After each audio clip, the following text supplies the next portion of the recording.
Hello बच्चों, जय हिंद। अभी तक हम लोगों ने क्लास 10th में क्या डिस्कस कर लिया? एक तो लाइव प्रोसेस आपका पूरा चैप्टर हो चुका। इसके बाद कंट्रोल एंड कोऑर्डिनेशन आपका स्टार्ट हो चुका है। कंट्रोल एंड कोऑर्डिनेशन में आप लोगों ने क्या क्या पढ़ लिया है? एक तो आपने पढ़ा नर्वस सिस्टम, दूसरा एंडोक्राइन सिस्टम पढ़ा। नर्वस सिस्टम कैसे फंक्शन करता है, एंडोक्राइन सिस्टम कैसे फंक्शन करता है ह्यूमन बींग्स में, ये आप लोगों ने जान लिया। इसके बाद अगला टॉपिक हम लोगों ने क्या पढ़ा था? प्लांट में सिर्फ और सिर्फ हार्मोनल सिस्टम पाया जाता है, प्लांट में नर्वस सिस्टम नहीं होता है, ठीक है। और प्लांट में हम लोगों ने अलग अलग तरह के हार्मोन पढ़े थे, जैसे ऑक्सिन हो गया, जिबरलिन हो गया, साइटोकाइनिन हो गया, एब्सिसिक एसिड हो गया, और साथ साथ में जो पांचवा हार्मोन था वो क्या था? इथिलीन, ठीक है। ये और इथिलीन कैसा है? गैसियस हार्मोन है। तो ये सारी चीजें हम लोगों ने डिस्कस कर ली थी। आज हम लोगों को क्या पढ़ना है? ह्यूमन में रिफ्लेक्स एक्शन और रिफ्लेक्स आर्क के बारे में। सेरेब्रल रिफ्लेक्स क्या होता है, स्पाइनल रिफ्लेक्स क्या होता है। इसके पहले वाले लेक्चर में और हमने क्या पढ़ा था? नर्वस सिस्टम के बारे में पढ़ा था। नर्वस सिस्टम को कैसे पता चलता है कि कोई बाहर से स्टिमुलस या कोई चेंजेस हुआ है? तो हमारे पास होते हैं सेंस ऑर्गन। कौन कौन से? आई, ईयर, नोज, स्किन और टंग। आई, ईयर, नोज, स्किन और टंग में अलग अलग तरह के रिसेप्टर होते हैं। जैसे आंख में होता है फोटो रिसेप्टर, कान में होता है फोनो रिसेप्टर, टंग में होता है गस्टेटरी रिसेप्टर, नोज में होता है ऑल्फैक्टरी रिसेप्टर और स्किन में होता है थर्मो रिसेप्टर। ये सारी बातें हो गई थी। इसके बाद इंफॉर्मेशन साइनेप्स क्या होता है? जंक्शन था दो न्यूरॉन के बीच का, वहां पे कुछ केमिकल्स रिलीज होते हैं जिसको हम लोग न्यूरोट्रांसमीटर कहते हैं, जिसका एग्जांपल है एसिटिल कोलिन हो गया, डोपामीन हो गया। ये सारे कैसे हैं? ये सारे केमिकल्स हैं, ठीक है, जो कि साइनेप्स को पास करके कंडक्शन ऑफ नर्व इंपल्स करते हैं आगे। और साइनेप्स सिंगल वे वॉल्व की तरह काम करता है, ताकि जो भी नर्व इंपल्स है वो एक पर्टिकुलर डायरेक्शन में जाए। अगली चीज, अगला जो टॉपिक आज हम लोगों को पढ़ना है वो क्या है? Reflex action.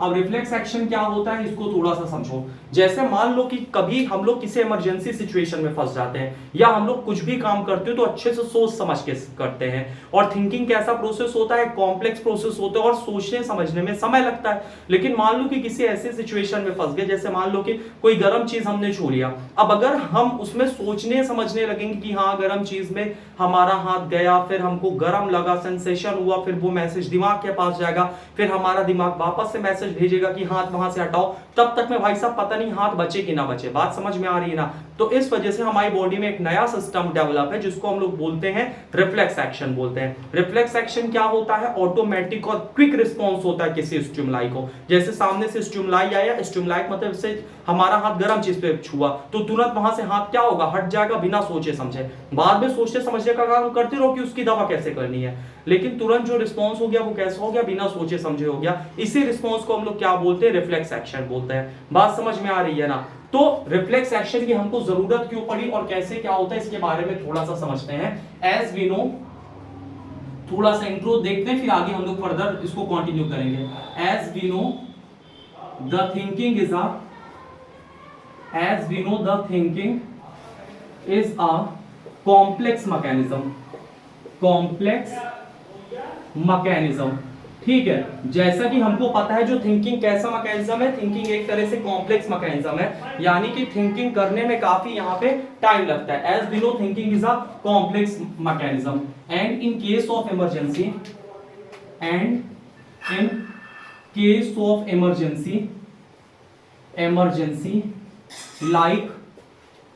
like touching to hot object,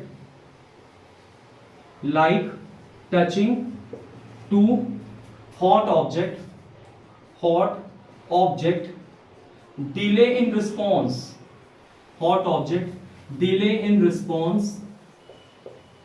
causes serious injury, ठीक है। तो इस वजह से क्या डेवलप हुआ? Nervous system. So that's why we have special mechanism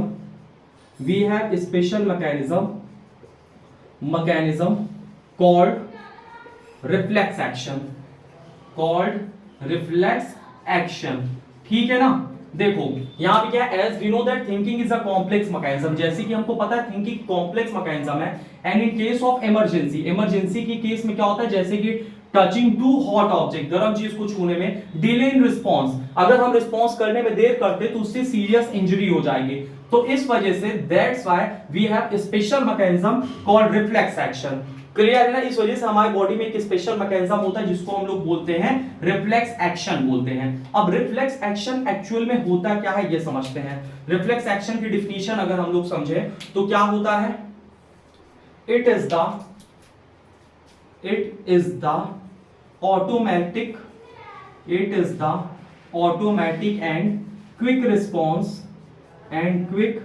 response to the nervous system तो जब भी हम लोग बात करते हैं रिफ्लेक्स एक्शन की, रिफ्लेक्स एक्शन है क्या, automatic and quick response to the stimuli, sorry ये नर्वस सिस्टम नहीं होगा, automatic and quick response to the stimuli.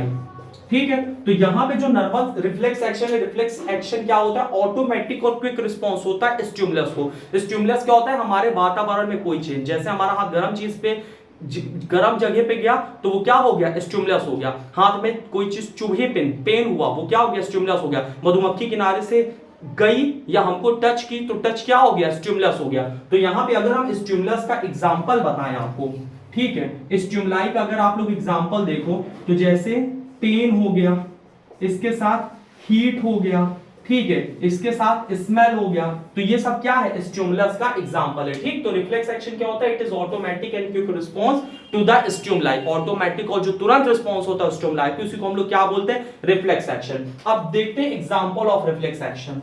Example reflex action के क्या क्या होते हैं, जैसे कफिंग। अच्छा एक चीज और है, रिफ्लेक्स एक्शन कैसा प्रोसेस है, involuntary, it is involuntary mechanism. अच्छा बच्चा ये वॉलेंटरी इनवॉलेंटरी क्या होता है, वॉलेंटरी एक्शंस ऐसी होती है जो हमारे कंट्रोल में है, जैसे अगर हमको हाथ चलाना है तो हम हाथ अपने मन से चलाएंगे, ठीक है ना। तो वॉलेंटरी एक्शंस कैसे एक्शन होते हैं, जो हमारे कंट्रोल में होते हैं। इनवॉलेंटरी कैसे होते हैं, जो हमारे कंट्रोल में नहीं होते हैं। जैसे हमारा हार्ट ब्लड को पंप करता है, हार्ट बीट करता है, तो वो वॉलेंटरी एक्शन हो गया कि वो इनवॉलेंटरी एक्शन हो गया, इनवॉलेंटरी एक्शन हो गया। इसी तरह कफिंग, ठीक है, कफिंग कैसा एक्शन हो गया, इनवॉलेंटरी एक्शन हो गया। जो हम लोग खांसते हैं कैसा एक्शन है, इनवॉलेंटरी एक्शन है। इसी तरह योइंग, ठीक है, यानी कि जम्हाई लेना, ये कैसा एक्शन है, इनवॉलेंटरी एक्शन है। तो ये सारे एक्शन कैसे होते हैं, इनवॉलेंटरी एक्शन होते हैं। कोई प्रॉब्लम तो नहीं है यहां तक, बहुत अच्छी बात है। अब हम लोग पढ़ते हैं टाइप्स ऑफ रिफ्लेक्स एक्शन, इसको नोट डाउन कर लो। तो अब हम लोग अगला टॉपिक स्टार्ट करें, कंप्लीट हो गया, वेरी गुड। अगला टॉपिक अब हम लोग समझते हैं, उसको समझते हैं, टाइप्स ऑफ रिफ्लेक्स एक्शन। ठीक है, रिफ्लेक्स एक्शन दो जगह से होता है, एक स्पाइनल कॉर्ड से होता है और एक हमारे ब्रेन से होता है। तो जब भी हम लोग अगला टॉपिक आज समझेंगे, types of reflex action, types of reflex action, ठीक है। रिफ्लेक्स एक्शन की कितने क्या टाइप्स होते हैं पढ़ते हैं। तो यहां पे दो तरह के टाइप्स होते हैं रिफ्लेक्स एक्शन के। सबसे पहला होता है स्पाइनल रिफ्लेक्स, स्पाइनल रिफ्लेक्स, और दूसरा रिफ्लेक्स होता है सेरिब्रल रिफ्लेक्स, सेरेब्रल रिफ्लेक्स, ठीक है। तो रिफ्लेक्स एक्शन यहां पे CEREBRL, cerebral reflex. Reflex action यहां पे दो तरीके के होते हैं, कौन कौन से होते हैं, कि स्पाइनल रिफ्लेक्स होता है, दूसरा सेरेब्रल रिफ्लेक्स होता है। स्पाइनल रिफ्लेक्स क्या होता है, थोड़ा सा ध्यान से समझो स्पाइनल रिफ्लेक्स का मतलब क्या होता है। In this case spinal cord is involve, spinal cord is involve. इस केस में क्या इन्वॉल्व होता है, स्पाइनल कॉर्ड। इसका थोड़ा एग्जांपल समझो यहां पे, जैसे मान लो कि ये रामू काका का हाथ है, या मान लो किसी भी पर्सन का हाथ है, ठीक है, और यहां पे ये पेन है और ये हाथ गर्म चीज पे छू गया। तो गर्म चीज पे हाथ छूते ही सबसे पहले ये बात किसको पता चलेगी, रिसेप्टर। रिसेप्टर, कौन से रिसेप्टर को, थर्मो रिसेप्टर, थर्मो रिसेप्टर। तो थर्मो रिसेप्टर क्या करेगा, thermo receptor detect stimuli. Thermo receptor क्या डिटेक्ट करेगा, स्टिमुलाई। और स्टिमुलाई किस फॉर्म में आया है, हीट के फॉर्म में। तो यहां पे रिसेप्टर है, कौन सा रिसेप्टर है, थर्मो रिसेप्टर है, क्या डिटेक्ट करेगा, स्टिमुलाई, और स्टिमुलाई क्या है, हीट। और ये थर्मो रिसेप्टर कहां प्रेजेंट है, थर्मो रिसेप्टर प्रेजेंट है हमारे स्किन में। समझ बात आई। अब इसके बाद रिसेप्टर के पास जैसी एक बार इंफॉर्मेशन आ गई तो अब तुरंत स्पाइनल कॉर्ड के पास इंफॉर्मेशन भेजनी है। तो उसके लिए किसी ना किसी को हमको कोई ना कोई नर्व जाएगी जो बताएगी स्पाइनल कॉर्ड को कि यहां पे गर्म चीज आ गई है, अब बताओ हम आगे क्या करें। समझ बात आई। तो अगली चीज यहां पे क्या है, यहां पे और क्या आएगी, दूसरी चीज यहां पे sensory neuron, sensory neuron. Sensory neuron यहां पे क्या करेगा, सेंसरी न्यूरॉन यहां क्या करेगा, मैसेज तुरंत ट्रांसफर करेगा। और मैसेज यहां पे सेंसरी न्यूरॉन किसको ट्रांसफर करेगा, मैसेज ये ट्रांसफर करेगा यहां पे स्पाइनल कॉर्ड को। ठीक है, सेंसरी न्यूरॉन यहां किसको मैसेज ट्रांसफर करेगा, स्पाइनल कॉर्ड को। स्पाइनल कॉर्ड क्या करेगा, इंफॉर्मेशन को प्रोसेस करेगा और इंफॉर्मेशन को प्रोसेस करके रिस्पॉन्स किसको भेज देगा, स्पाइनल कॉर्ड यहां पे रिस्पॉन्स किसको भेज देगा, तो स्पाइनल कॉर्ड यहां रिस्पॉन्स भेजेगा किसके थ्रू, मोटर न्यूरॉन के थ्रू, मोटर न्यूरॉन के थ्रू। और मोटर न्यूरॉन यहां पे वापस से आके मैसेज किसको देगा, ये वापस से आके मैसेज देगा इफेक्टर को। इफेक्टर क्या है, इफेक्टर यहां पे हमारा मसल हो सकता है, यहां पे हमारा मसल है, लेकिन कभी कभी कुछ ग्लैंड भी इफेक्टर का काम करती हैं। तो यहां पे इफेक्टर क्या है, मसल और ग्लैंड। इफेक्टर एक्चुअल में है क्या, जो रिस्पॉन्स करेगा, जो रिस्पॉन्स करेगा उसको इफेक्टर कहते हैं, जो मैसेज रिसीव करते हैं उसको रिसेप्टर कहते हैं, जो मैसेज स्पाइनल कॉर्ड तक लेके जाएगा वो सेंसरी न्यूरॉन है, और जो वहां से रिस्पॉन्स को लेके आएगा वो मोटर न्यूरॉन है। और यहां पे क्या है, इफेक्टर। इफेक्टर में यहां क्या आ गया, मसल आ गया। क्लियर है ना। और मसल क्या करेगा, it moves our hand, it moves our hand, our hand away from the, it moves our hand away from the, ये हमारा हाथ दूर लेके जाएगा। कहां से दूर लेके जाएगा, away from the hot object, hot object. यहां तक भैया कोई दिक्कत तो नहीं है, नहीं होनी चाहिए। अब एक बार ये क्वेश्चन आता है कि ये जो रिफ्लेक्स एक्शन होता है, अगर किसी वजह से स्पाइनल कॉर्ड में इंजरी हो जाए तो क्या होगा, रिफ्लेक्स एक्शन नहीं होगा। समझ बात आई कि नहीं, स्पाइनल कॉर्ड में इंजरी होने से क्या होगा, रिफ्लेक्स एक्शन नहीं होगा, रिफ्लेक्स एक्शन का जो प्रोसेस है वो बाधित हो जाएगा। आई कि नहीं बात समझ में। रिफ्लेक्स एक्शन का एक और बहुत बढ़िया एग्जांपल है नी जर्क रिफ्लेक्स, नी जर्क रिफ्लेक्स है ना, घुटने के पास।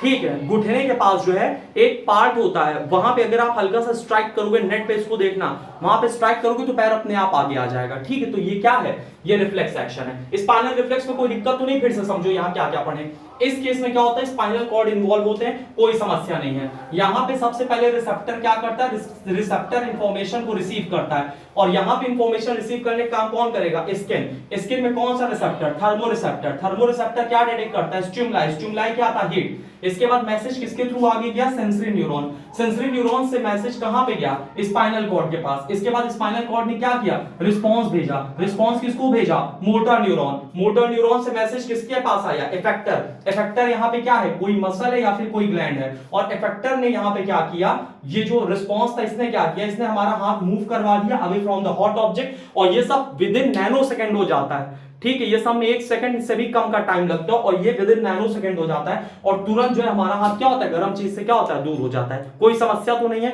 नहीं होनी चाहिए। एनसीईआरटी में अच्छा एक पॉइंट यहां पे और लिखा है, रिले न्यूरॉन। सेंसरी न्यूरॉन तो भैया पता चल गया, रिले न्यूरॉन। सेंसरी न्यूरॉन आपको पता चल गया। सेंसरी न्यूरॉन क्या करता है, मैसेज को ट्रांसफर करता है स्पाइनल कॉर्ड के पास। इसके साथ जो मोटर न्यूरॉन होता है वो रिस्पांस को वापस लेके आता है। रिले न्यूरॉन क्या करता है, it forms connection between two neuron, it forms connection between two neuron। तो यहां पे जो रिले न्यूरॉन है, रिले न्यूरॉन क्या करता है, ये कनेक्शन बनाता है दो न्यूरॉन के बीच का। कोई समस्या तो नहीं है, नहीं होनी चाहिए। इसको नोट डाउन कर लो। ठीक है, कंप्लीट हो गया, बहुत अच्छी बात है। अब अगला हम लोग पढ़ते हैं सेरेब्रल रिफ्लेक्स। सेरेब्रल रिफ्लेक्स क्या होता है, और इसके बाद लास्ट में हम लोग पढ़ेंगे रिफ्लेक्स आर्क, और ये वाला टॉपिक यहां से कंप्लीट हो जाएगा। इसके बाद अगले में हम लोग पढ़ेंगे ब्रेन का structure, fore brain, mid brain, head brain, और साथ साथ में cerebrum, cerebellum, pons, medulla, brain stem, voluntary action, involuntary action. अगले लेक्चर में सारी चीजें कंप्लीट कर लेंगे। सेरेब्रल रिफ्लेक्स क्या होता है, द रिफ्लेक्स एक्शन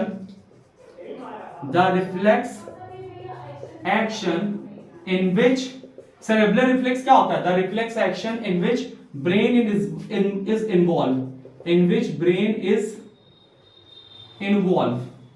ठीक है, सेरेब्रल रिफ्लेक्स क्या होता है, एक ऐसा रिफ्लेक्स एक्शन है जिसमें क्या इन्वॉल्व होता है, हमारा ब्रेन इन्वॉल्व होता है, यानी कि दिमाग इन्वॉल्व होता है। समझ बात आई कि नहीं है, यहां तक कोई समस्या तो नहीं है। अब ये कैसे होता है, इसका एग्जांपल समझो। जैसे मान लो कि आंख में कोई तेज रोशनी पड़ी, तो यहां पे स्टिमुलाई क्या है, स्टिमुलाई क्या है, ब्राइट लाइट, ब्राइट लाइट। ठीक है, यहां स्टिमुलाई क्या है, ब्राइट लाइट है, तेज रोशनी मान लो आंख में पड़ी, तो यहां पे रिसेप्टर क्या है, रिसेप्टर, रिसेप्टर यहां क्या है, photo receptor, photo receptor, photo receptor ने यहां पे क्या रिसीव किया, ध्यान से समझो, स्टिमुलाई रिसीव किया, और यहां स्टिमुलाई क्या है, ब्राइट लाइट, ब्राइट लाइट। अब ये तुरंत रिसेप्टर क्या करेगा, सेंसरी न्यूरॉन के थ्रू मैसेज कहां भेजेगा, ब्रेन के पास, सेंसरी न्यूरॉन के थ्रू, सेंसरी न्यूरॉन के थ्रू मैसेज कहां भेजेगा, ब्रेन के पास, और ब्रेन क्या करेगा, ब्रेन इंफॉर्मेशन को क्या करेगा, प्रोसेस करेगा, ठीक है, प्रोसेस करेगा, और प्रोसेस करने के बाद ये वापस से किसके थ्रू रिस्पॉन्स भेजेगा, मोटर न्यूरॉन, ठीक है, वापस से किसके थ्रू रिस्पॉन्स भेजेगा, मोटर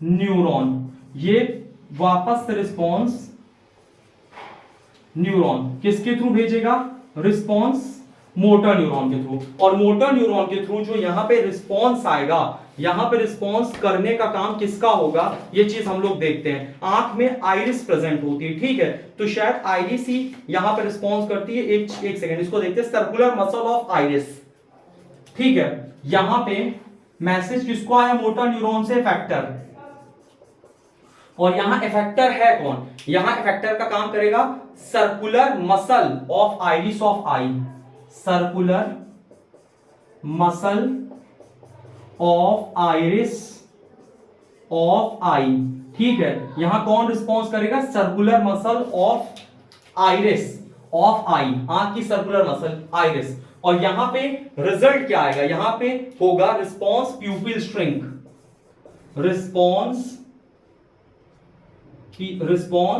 जो प्यूपिल है, प्यूपिल क्या कर जाएगा, श्रिंक कर जाएगा, इसका क्या मतलब है, ये थोड़ा सा समझो, इफेक्टर कौन है, circular muscle of iris of eye, और यहां पे क्या होगा, प्यूपिल श्रिंक कर जाएगा, देखो प्यूपिल श्रिंक करने से क्या होगा, जो आंख में रोशनी जा रही है ना वो कम जाएगी, जब आप लोग बाहर तेज रोशनी में जाते हो तो प्यूपिल श्रिंक कर जाती है, जिससे कि आंख में लाइट कम जाए, और जब अंधेरे में रहते हो तो प्यूपिल क्या करती है, डायलेट करती है, डायलेट करने का क्या मतलब है, बड़ी हो जाती है, जिससे कि आंख में रोशनी ज्यादा जाए और आप चीजों को आसानी से देख सको। अब समझो यहां पे सेरेब्रल रिफ्लेक्स क्या होता है, ये ऐसा रिफ्लेक्स एक्शन है ना, जिसमें कौन इन्वॉल्व होता है, ब्रेन, और यहां पे इसका एग्जांपल देखते हैं, यहां पे स्टिमुलाई क्या है, ब्राइट लाइट है, इसमें है क्या, रिसेप्टर, रिसेप्टर यहां प्रेजेंट है, रिसेप्टर कौन सा है, रिसेप्टर है फोटो रिसेप्टर है, फोटो रिसेप्टर कहां पे होता है, हमारे आंखों में होता है, इसको स्टिमुलाई मिला, स्टिमुलाई के रूप में क्या मिला, एक ब्राइट लाइट, कहीं से तेज रोशनी आ गई, इसके बाद यहां पे जो सेंसरी न्यूरॉन होता है, सेंसरी न्यूरॉन मैसेज किसको भेजता है, ब्रेन को, ब्रेन क्या करता है, इंफॉर्मेशन को प्रोसेस करता है, और इंफॉर्मेशन को प्रोसेस करके रिस्पॉन्स करता है, और रिस्पॉन्स करने के बाद मैसेज किसके पास आता है, मोटर न्यूरॉन के पास,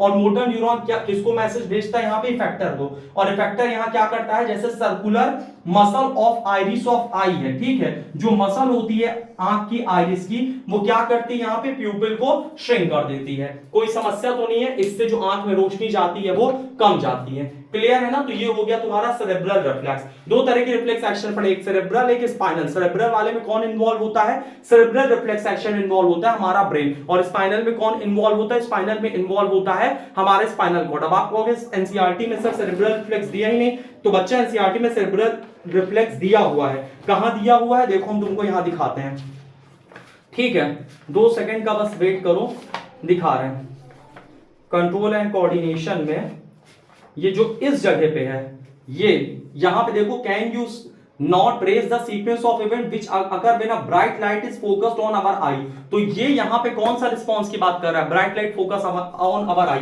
इसमें है सेरेब्रल रिफ्लेक्स, क्लियर है ना, इसको नोट डाउन करो, कंप्लीट हो गया, बहुत अच्छे। अगला टॉपिक हम लोग देखते हैं, उसको समझते हैं, रिफ्लेक्स आर्क, ठीक है, अगला टॉपिक क्या है, रिफ्लेक्स आर्क, एनसीईआरटी में है reflex arc, line to line पढ़ना, सारी चीजें क्लियर हो जाएंगी।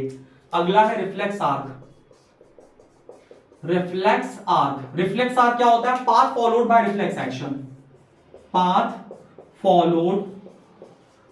Followed by reflex action, reflex action is called reflex arc, reflex arc. जो पाथ फॉलो होता है ना किसके थ्रू, रिफ्लेक्स एक्शन के थ्रू, इसी को क्या बोलते हैं, रिफ्लेक्स आर्क। पाथ क्या क्या फॉलो हुआ देखो, सबसे पहले sensory neuron, sensory neuron, sensory neuron के बाद मैसेज किसको गया, ब्रेन को या स्पाइनल कॉर्ड को। इसके बाद किसके थ्रू आया, मोटर न्यूरॉन, ठीक है। मोटर न्यूरॉन के बाद मैसेज कहां आया, इफेक्टर को, और फिर इफेक्टर ने आगे क्या किया, रिस्पॉन्स किया। तो ये जो रास्ता है रिफ्लेक्स एक्शन का ना, रिसेप्टर, रिसेप्टर, रिसेप्टर के बाद मैसेज कहां गया, सेंसरी न्यूरॉन, सेंसरी न्यूरॉन से मैसेज कहां गया, ब्रेन स्पाइनल कॉर्ड को। इसके बाद मैसेज कहां गया, मोटर न्यूरॉन, मोटर न्यूरॉन के बाद मैसेज कहां पे आया, इफेक्टर के पास। ये जो पूरा पाथ है, ये path followed by reflex action, इसी को हम लोग क्या बोलते हैं, रिफ्लेक्स आर्क बोलते हैं। क्लियर है ना ये, वेरी गुड। अब अगले टॉपिक पे लास्ट हम लोग एक चीज और समझ लेते हैं। कुछ ऐसे रिस्पॉन्स होते हैं जिसमें रिफ्लेक्स एक्शन भी इन्वॉल्व होता है, सेरेब्रल रिफ्लेक्स भी, स्पाइनल रिफ्लेक्स भी। इसका एग्जांपल क्या है, ये देखो। जैसे मान लो कि ऐसे ही समझ लो, इसको बहुत ज्यादा समझना नहीं है। जैसे मान लो कि ये एक पेन है और इसके ऊपर ये एक प्लेट चढ़ी है, ठीक है, ये एक प्लेट है। इसके बाद क्या हुआ, यहां से आपने, और ये प्लेट मान लो गोल्ड की है, सोने की है, समझने के लिए समझ लो, ठीक है। इसके बाद क्या किया आपने, इसको पकड़ के आप इसको यहां किनारे रख रहे हो और आप सोच रहे हो कि ये कैसा है, ये ठंडा है, आप इसको किनारे रख रहे हो, लेकिन आपके हाथ में तुरंत गर्म लगा हो। प्लेट भी सोने की, जमीन में आप छोड़ नहीं सकते। तो उस कंडीशन में क्या होगा, आपका दिमाग तुरंत काम करेगा, प्लेट सोने की है और आप इसको तुरंत किनारे रख के छोड़ दोगे। तो वहां पे तुरंत आपने रख भी दिया, वो रिफ्लेक्स एक्शन हो गया, बिना सोचे समझे आपने रख दिया। और ये सोच के रखा कि तेज नहीं रखना, धीमे रखना है, नहीं तो ये टूट जाएगा। तो इसमें क्या, इसमें ब्रेन भी इन्वॉल्व है और स्पाइनल कॉर्ड भी इन्वॉल्व है। बात समझ में आई ना, ये वाला स्पेशल केस है, लेकिन बस ऐसे ही समझ लो कि कुछ ऐसे रिफ्लेक्स एक्शन होते हैं जिसमें दोनों भी इन्वॉल्व होते हैं। बात समझ में आई, तो यहां से आपका कंप्लीट हो जाता है एक टॉपिक, रिफ्लेक्स एक्शन। अगले लेक्चर में हम लोग क्या पढ़ेंगे, ब्रेन के बारे में पढ़ेंगे और पूरा डिटेल में पढ़ेंगे। तब तक के लिए जय हिंद।